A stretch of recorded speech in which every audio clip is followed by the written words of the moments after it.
this culture of violence, it is the United States of America. You look at its cartoons, its comics, its films, it's just violence. And now the Japanese have become very good imitators. They are not just good imitators of technology, they're also good imitators of this culture of violence. The Koreans have become very good at it. It's spreading. Everyone is taking up this culture of violence. And this, I think, is a major challenge. We have to fight against violence in its totality. Now, of course, the question that would arise is, what about people who are resisting occupation, who resort to violence? In international law, those who resist occupation have a right to use force to resist occupation. That is the position in international law. In other words, if you resist occupation and aggression, if you have to resort to force, that is something which is regarded as legitimate. But even in this area, my position has always been we have to move away from the use of violence. And today, if you look at the Palestinian struggle, in the last couple of years, this most important of struggles in the world, the struggle which Nelson Mandela described as the greatest moral issue of our age, the question of Palestine. Now, in Palestine, non-violent struggle has become very important. At Berlin, where every Friday demonstrators gather to protest, and this has begun to attract attention from people all over the world, including, what happened just a few weeks ago, where a lady was killed as a result of her participation in that demonstration. If you look at the land convoys that bring supplies to besieged Gaza, if you look at the flotilla, there is a change that is taking place. Non-violent struggles of this sort in Palestine and other places will become more and more important, and we should support this as part of our attempt to minimize violence in all its manifestations. Friends, why do I feel that this is so important at this stage? A massive campaign against violence, an attempt to minimize conflicts within communities and between communities. It's partly because of the situation that we're in. We are at this juncture in history, friends, where we cannot go on this way. We cannot remain obsessed with our sub-identities and larger religious and cultural identities. We have to move out of this. Why do I say that we are at this particular juncture in history?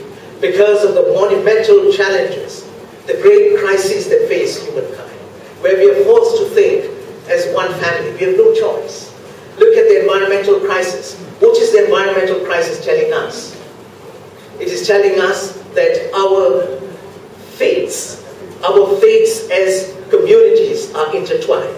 We are interdependent. We cannot deny this reality. What happens in one part of the world affects the rest of humankind. That's what the environmental crisis is telling us. Look at the economic crisis, the second of the 5 crises which confront us. Look at the economic crisis. Again, it shows our interdependence.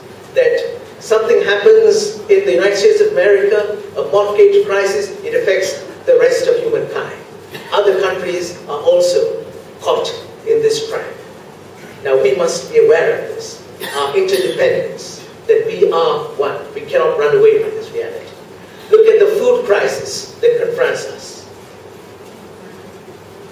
Food prices are rising all over the world, and that has created a major crisis linked to the economy, linked to speculation, linked to the way in which we have converted food crops into ethanol, and we're using it as biofuel. Now these are the challenges that confront us. We are confronted by an energy crisis. The price of petrol has gone up again, and we have been told that we have reached peak oil. No new discoveries of oil fields and so on. We are in a very, very difficult situation.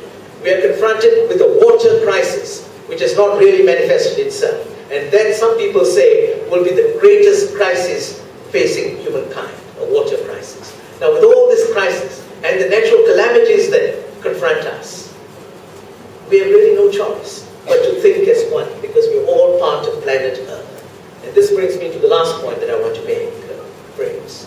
What is the role of Islam in this? Islam as a philosophy is totally committed to the notion of the human family, that we are all one, that our ultimate identity, our most important identity, is our human identity. And there are at least 5 dimensions of Islamic thought which establish this. Number 1, the oneness of humankind, which is embodied in the primary concept in Islam, Tawheed. The oneness of God means the oneness of creation, of the universes, of humankind. We can't run away from this. That's the first principle. The second principle, the open acknowledgement in the Quran itself that we are one human family. It is clearly established in Surah Al-Baqarah, verse 213, that we are one human family. Number 3, that diversity is something that we celebrate. It is a way of knowing one another, of establishing goodness amongst ourselves. That again is a Quranic principle. Number 4, in spite of this diversity, we recognize our common human dignity. When the Quran talks of human dignity, it doesn't confine itself to Muslims. It talks about the whole of humankind, all children of Adam, that human dignity is critical.